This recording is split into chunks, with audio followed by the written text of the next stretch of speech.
অবৈধ বাংলাদেশিদের ফেরত পাঠাতে সম্প্রতি বাংলাদেশের সঙ্গে ফাস্ট ট্র্যাক রিটার্ন চুক্তি করেছে যুক্তরাজ্য।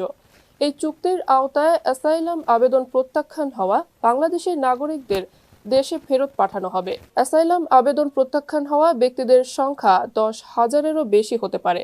বৃহস্পতিবার এক প্রতিবেদনে এ তথ্য জানিয়েছে ব্রিটিশ সংবাদ মাধ্যম দ্য টেলিগ্রাফ।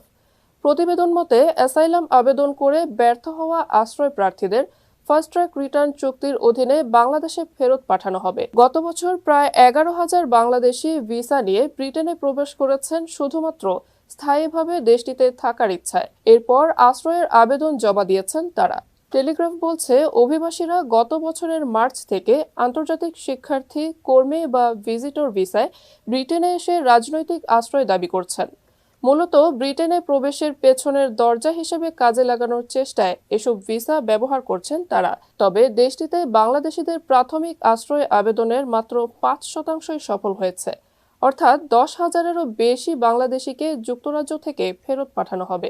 দ্য টেলিগ্রাফ বলছে, চলতি সপ্তাহে লন্ডনে স্বরাষ্ট্র বিষয়ক প্রথম যৌথ ইউকে বাংলাদেশ ওয়ার্কিং গ্রুপে উভয় পক্ষ রিটার্ন চুক্তিতে সম্মত হয়। এই চুক্তির অধীনে ব্যর্থ আশ্রয় প্রার্থীরা ছাড়াও বিদেশি নাগরিকদের যারা অপরাধী এবং যেসব ব্যক্তি ভিসা নিয়ে ব্রিটেনে প্রবেশের পর বাড়তি সময় অতিবাহিত করেছেন তাদেরও নির্বাসন করা হবে।